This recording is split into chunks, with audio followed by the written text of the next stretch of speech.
Les 3 éléments chimiques qui vont être nécessaires au bon développement de vos plantes de cannabis, ça va être le NPK. Le N correspond à l'azote, le P correspond au phosphore et le K correspond au potassium. Ces 3 éléments chimiques réunis vont améliorer le développement de vos plantes, bien entendu améliorer la qualité de votre herbe, améliorer votre production et améliorer leur qualité de vie en fait. Vos plantes vont se sentir mieux, elles vont se sentir bien nourries.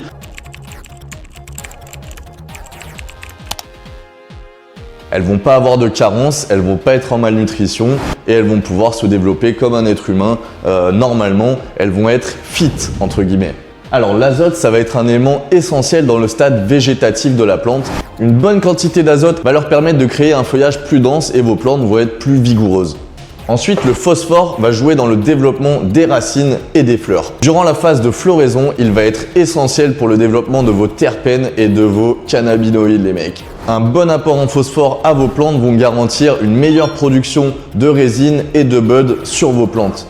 Ensuite, le potassium, quant à lui, va venir améliorer la santé générale de votre plante, leur résistance aux maladies, à la chaleur, à un petit peu tous ces éléments externes qui peuvent venir déranger vos plantes durant votre session. Le potassium, lui, va aider la plante à se renforcer et à se créer, comment dire, comme une immunité à tous ces éléments extérieurs qui pourraient venir la déranger durant son développement. Aussi simple que ça. Ces 3 éléments-là, combinés ensemble et réunis dans les bons dosages, vont faire que vos plantes vont se développer à la perfection et elles vont se sentir à l'aise dans leur basket, tu vois ce que je veux te dire? Vos plantes vont être heureuses, en bonne santé et ça va se ressentir sur le produit final. Donc ça, ce sont les 3 éléments chimiques que l'on retrouve dans tous les engrais qui sont destinés au cannabis. Donc ils vont être indiqués à chaque fois. Donc par exemple, ça pourrait être 3, 12, 12. C'est un exemple.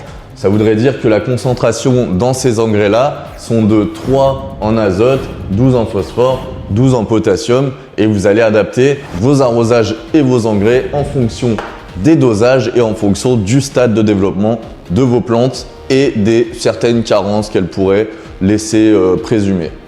Maintenant que vous avez compris qu'est-ce qui compose vos engrais, il va falloir choisir entre des engrais minéraux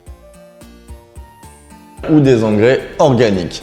Alors là, chacun possède son lot d'avantages et son lot d'inconvénients, mais on va toujours favoriser les engrais organiques, vous allez comprendre pourquoi. Alors on va commencer par les engrais minéraux. Donc ceux-là, ils sont fabriqués à partir d'éléments chimiques qui sont directement assimilables par la plante. Ils sont souvent utilisés en culture hydroponique. Grâce aux engrais minéraux, vous allez avoir un contrôle plus précis sur l'apport de nutriments que vous allez effectuer sur vos plantes parce que vous allez directement, c'est vous qui allez doser en fait quelle quantité d'azote vous voulez apporter, quelle quantité de phosphore, de potassium, c'est vous qui allez doser directement par rapport à votre stade de développement de votre plante et par rapport à son aspect visuel. Est-ce qu'elle présente des carences ou est-ce qu'elle présente des excès? Ils peuvent aussi augmenter vos rendements un petit peu comparé à des engrais organiques. Et il va nécessiter un rinçage sur la dernière semaine de floraison. Le rinçage, ça consiste simplement à arroser abondamment toutes ces plantes sur la dernière semaine pour vraiment nettoyer notre sol, pour lessiver tous les résidus d'engrais, les résidus de minéraux, de sel qui auraient pu rester présents dans votre terre. Et en fait, ça va améliorer la qualité de votre weed, ça va éviter qu'il y ait des résidus d'engrais dans vos buds qui vont venir du coup se sentir au goût lorsque vous allez fumer. Vous allez sentir comme un goût d'engrais. Voilà, ça va venir modifier votre résultat final sur votre weed et ça, c'est pas ce qu'on désire. Donc, inconvénients, je dirais qu'ils sont un peu plus délicats à utiliser. Il faut vraiment faire attention, pas surdoser, pas sous-doser. Mais une fois que vous savez bien les utiliser, franchement, on obtient de très bons résultats avec des engrais minéraux. C'est personnellement ce que moi j'utilise pour une culture en pot. Ensuite, les engrais organiques vont avoir aussi leur lot d'avantages et d'inconvénients. Tout d'abord, c'est naturel. Les engrais organiques sont apportés dans le sol. Ils vont tous être fabriqués à base d'éléments naturels comme le guano, comme des algues, comme des carcasses de poissons mixées. Il y a vraiment plein de choses qui viennent composer les éléments organiques. Donc, c'est naturel, forcément, c'est préférable.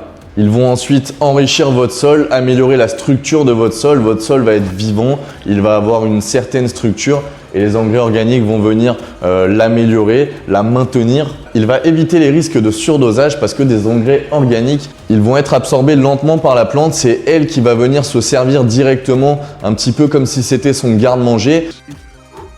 Till it's cool, just cool, into the mouth. Nice. C'est elle qui va venir se servir directement dans les ressources qui sont disponibles dans son sol. Elle va aller prendre quand elle a envie du potassium, quand elle a envie du phosphore, quand elle a envie du calcium. C'est elle qui va gérer sa propre nutrition, si je puis dire. Donc ça va éviter des surdosages, des brûlures. Ça va éviter tous ces problèmes-là qu'on aurait pu rencontrer avec des engrais minéraux. En termes d'écologie, les engrais organiques sont aussi mieux. Ils ne vont pas venir polluer, par exemple, les nappes phréatiques lorsqu'ils vont s'écouler si vous êtes en pleine terre. Et puis même à la fabrication, ils polluent moins que de fabriquer des engrais minéraux parce que forcément ça, c'est quand même à la base chimique, c'est solide, donc ça se fait dans des laboratoires avec des machines. Les engrais organiques sont, eux, plus naturels à la fabrication. Et enfin, bien sûr, les engrais organiques, ils vont améliorer le goût de votre cannabis. En fait, votre plante va vraiment développer ces terpènes, ces cannabinoïdes dans le meilleur de sa forme, c'est-à-dire que vous allez obtenir avec des engrais organiques des weeds qui vont vraiment être savoureuses, qui vont avoir des goûts exceptionnels. Vous allez vraiment découvrir les vrais profils de votre variété, de vos plantes et de votre cannabis. Et du coup, les inconvénients, la plante absorbe les engrais un peu plus lentement, donc ça peut influer sur son développement. Elle va avoir un développement un petit peu plus lent que par exemple avec des engrais minéraux. Maintenant, si je devais vous en conseiller un, ou du moins vous présenter lequel serait plus adapté à votre situation, je dirais que les engrais minéraux seront plus adaptés à par exemple des gros producteurs, des gens qui ont une grosse production, qui veulent une production rapide, plus élevée et plus contrôlée. Avec des engrais minéraux, vous pourrez avoir un cannabis qui est plus homogène, toutes vos plantes vont être pareilles, vous allez vraiment faire des belles récoltes qui vont être plus rapides et parfois un peu plus lourdes en termes de poids. Maintenant, les engrais organiques, ils vont offrir une solution plus durable et plus respectueuse de l'environnement. Il va être adapté, je pense, à quelqu'un, pas forcément de professionnel, mais qui fait pousser chez lui ou peut-être professionnellement, mais en de petites quantités. Les engrais organiques vont là être la clé. Vous allez pouvoir obtenir une qualité supérieure en goût et en arôme dans vos fleurs, tout en respectant l'environnement et surtout en respectant vos plantes. Voilà, c'était tout pour l'explication des engrais. Je vous montre juste un petit exemple. Donc ça, c'est un sac d'engrais de Bloom de chez Athena. Donc voici comment les valeurs apparaissent à chaque fois sur les sacs de terreau, sur les sacs d'engrais. Vous aurez toujours les valeurs NPK qui apparaissent. Donc là, c'est du Bloom, donc on n'a pas d'azote. On a 12 en phosphore, 24 en potassium. Voilà comment ce sera à chaque fois indiqué sur vos sacs. Sur ce les gars, je vous laisse. On se retrouve dans une prochaine vidéo très bientôt. À plus. Ciao.